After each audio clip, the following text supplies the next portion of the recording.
Cuando hablamos de los evangelios, lo primero que se nos viene a la mente es Marcos, Mateo, Lucas y Juan, los evangelios canónicos.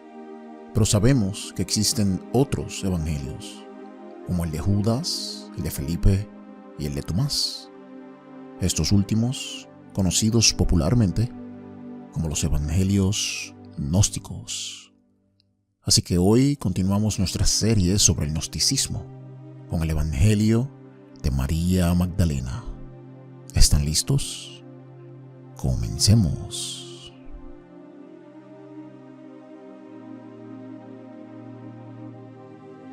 María Magdalena es un personaje un poco controversial, especialmente en los primeros 3 siglos de la era común. Estamos hablando de una época donde no habían las creencias doctrinales que hay hoy. No había un conocimiento general sobre el cristianismo como lo tenemos hoy, y sobre todo, no había un Nuevo Testamento con sus libros escogidos meticulosamente como la palabra de Dios. Pero sí habían muchos textos de todos los colores y creencias dentro del cristianismo. El Nuevo Testamento cae bajo la rama ortodoxa del cristianismo, y todo lo demás, en su mayoría, cae bajo el gnosticismo. María Magdalena era un personaje famoso entre los gnósticos. Ellos la trataban con gran admiración y le daban una autoridad que la rama ortodoxa nunca le dio. Algunos le consideraban la discípula favorita de Jesús, la apóstol de apóstoles, la esposa o la amante de Jesús. Y otros la consideraban la encarnación de Sofía o la sabiduría de Jesús. Y a raíz de esto, los ortodoxos le quitaron importancia a María Magdalena, la patrística casi ni la menciona, y hoy en día solo se le conoce como la prostituta arrepentida que Jesús perdonó.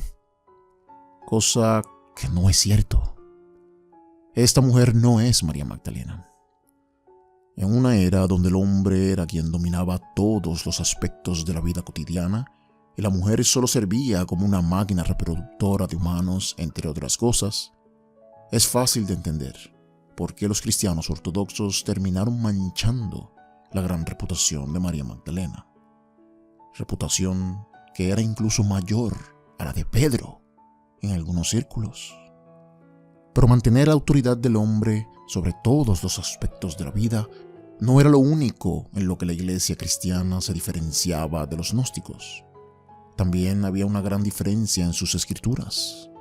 En los evangelios canónicos y el resto del Nuevo Testamento encontramos que la salvación del alma solo se puede alcanzar a través de Jesucristo.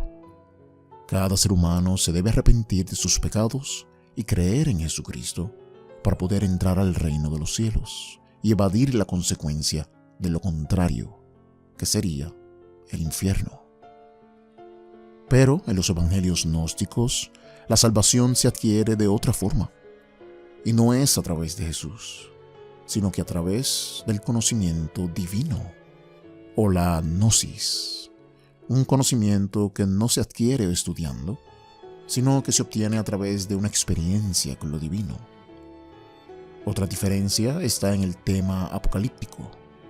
En las escrituras judías y cristianas, todo está hecho alrededor de este final que se acerca. Debes creer en Jesús porque el fin está cerca. El juicio final pronto viene. Arrepiéntete antes de que sea muy tarde. Pero en los textos gnósticos no existe dicha urgencia. No habrá juicio final, ni un final repentino del mundo, etcétera, etcétera. En una de las escenas más importantes del Evangelio de María Magdalena, los discípulos se encuentran con Jesús después de la resurrección y, estando reunidos, comienzan a hacerle preguntas. Cuando entonces surge una pregunta sobre cuál será el fin del mundo y de todas las cosas. A lo que Jesús sorprendentemente responde que la materia del universo volverá a su estado de no existencia y potencialidad, mientras que lo espiritual volverá a su fuente, o sea, a el monad o el todo. Y aquellos que hayan adquirido la gnosis volverán a su estado espiritual junto al monad, volverán a ser parte de Dios, por decirlo así. Aquí, lo impresionante no fue tanto lo que dijo Jesús, sino lo que no dijo. ¿Dónde quedó el juicio final? ¿El Hijo del Hombre viniendo en las nubes con poder y gran gloria? ¿Dónde queda la llegada del reino de Dios? El tono judío apocalíptico simplemente no está en ninguna parte de este final que presenta Jesús, sino que un día todo volverá a la fuente. ¿Será esta la consumación final y extrabíblica que buscan los preteristas? ¿Quién sabe? Así que la contestación de Jesús tiene un aspecto más griego, filosófico, que judío apocalíptico. Y eso lo vemos a través de todos los textos gnósticos. Y lo vemos también en la siguiente pregunta que le hacen a Jesús, donde le preguntan sobre el pecado. ¿Qué es el pecado, Señor?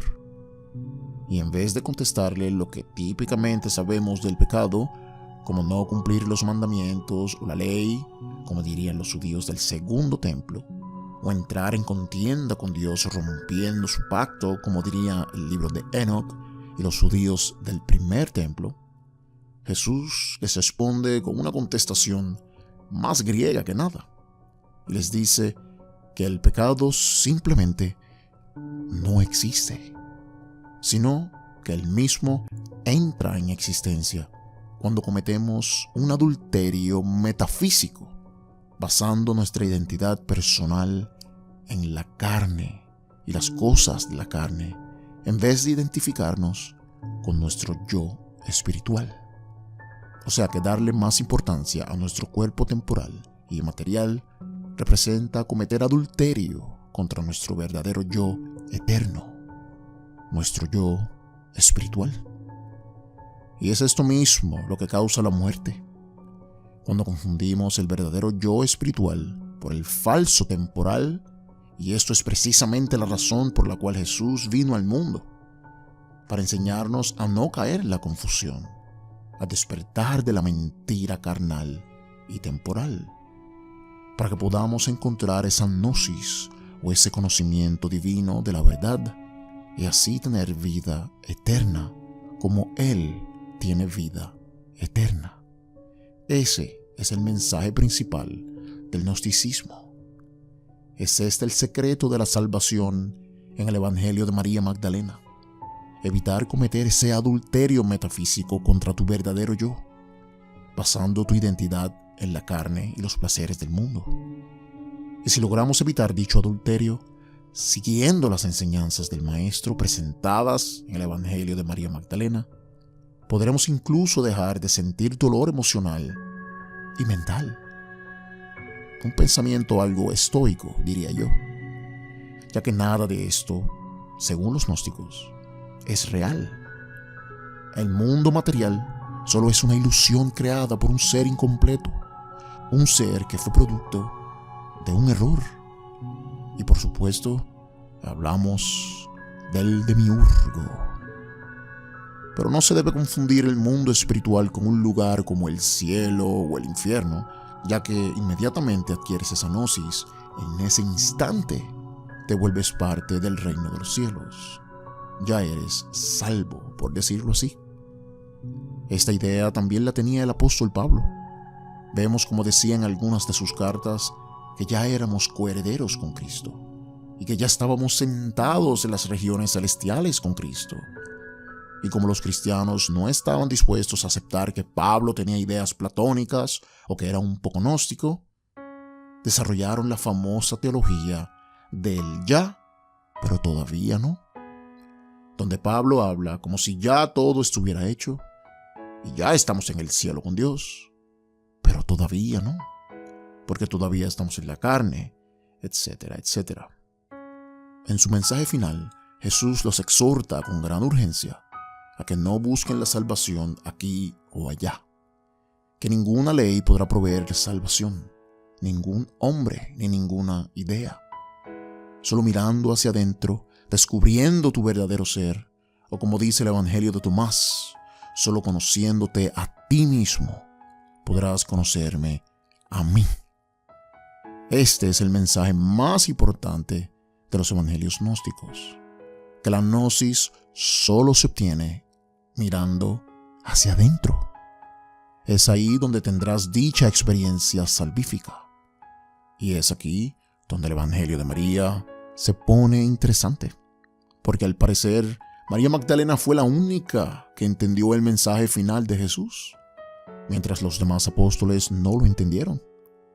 María estaba llorando de alegría, mientras que los apóstoles estaban temblando del miedo, porque temían a que si compartían el Evangelio, terminarían muriendo como su maestro.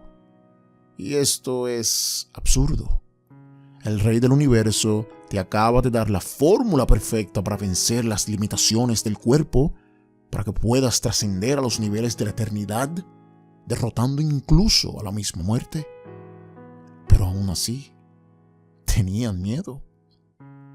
Así que el apóstol Pedro le pide a María que le muestre las enseñanzas del Maestro, ya que ella era la más querida de todos los discípulos, cosa con lo que Pedro no estaba de acuerdo. Pero la razón de este amor de Jesús hacia María Magdalena lo tocaremos más profundamente en el Evangelio de Felipe, donde las palabras de Jesús a Pedro simplemente me vuelan la cabeza cada vez que las leo.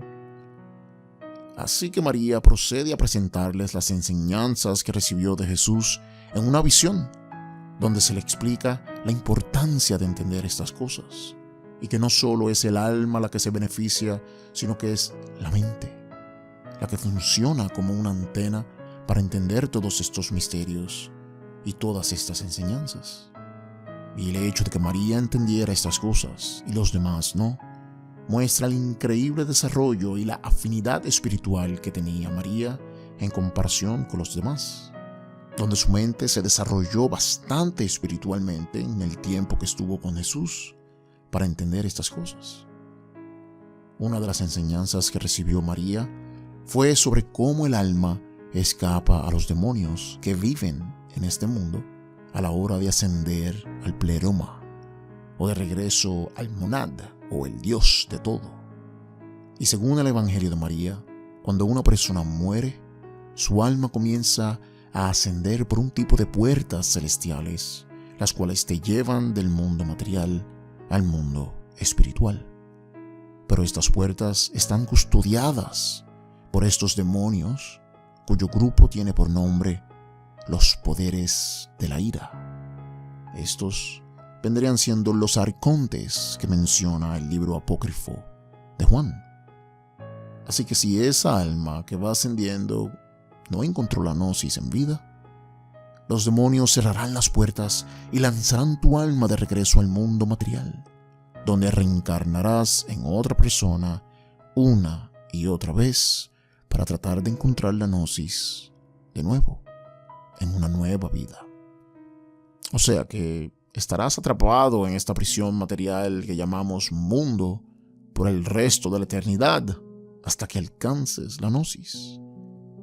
Pero si esa alma que asciende sí encontró la gnosis en vida, pues los demonios simplemente no te notarán y serás como invisible para ellos mientras asciendes, y podrás ascender felizmente hacia el monad y regresar al pleroma o al todo. Pero mientras María Magdalena todavía hablaba, el discípulo Andrés salta al ataque y le dice a María que el maestro jamás enseñaría tales cosas y que Jesús nunca les habló de tales cosas a ellos ni a nadie. Luego Pedro salta al ataque y le dice a María que Jesús jamás enseñaría cosas tan locas y que mucho menos se las revelaría a una mujer. Y este no es el único evangelio donde Pedro ataca a María Magdalena por ser mujer. En el evangelio de Tomás, en el Pistis Sofía y en el evangelio de Felipe también lo hace. Pero Jesús la defiende de una manera brutal en el evangelio de Felipe. Y de esto hablaremos cuando haga ese video. Así que suscríbete para que no te lo pierdas y aprieta la campanita. Después de este ataque de Pedro y de Andrés, María comienza a llorar y le pregunta a Pedro que si él la creía capaz de mentir creando dichas historias. Pero Pedro continúa atacándola. Y no es hasta que Levi sale a su defensa y le dice a Pedro que la deje en paz, porque siempre está molesto. Y que si Jesús la escogió a ella es porque la creía digna de recibir sus enseñanzas, ya que a ella la amaba más que a todos los demás. Así que Pedro se calmó y salieron todos a predicar el evangelio por el mundo. Ahora, este final nos deja la puerta abierta para preguntar: ¿cuál exactamente fue el evangelio que salieron a predicar? ¿El evangelio de Pedro? O sea, el de creer en Jesús para el perdón de los pecados. ¿O el evangelio de María Magdalena? Aquel que enseña que a través del conocimiento del verdadero yo es que se obtiene la experiencia divina y el conocimiento de la gnosis. Y sin duda, esta rivalidad se refleja en la historia, con las iglesias petrinas u ortodoxas y las iglesias marianas o las gnósticas, las cuales siguen viva hasta el día de hoy, y estando en una guerra doctrinal por siglos. Así que, conociendo la naturaleza competitiva de Pedro, la cual demostró con el mismo Pablo y la rivalidad que tuvo con él, estoy más que seguro que cada uno se fue a predicar su propio evangelio. Y fue esta rivalidad la que le dio paso a todos estos escritos donde Pedro termina atacando a María Magdalena, ya que eso simboliza la rivalidad de ambas teologías.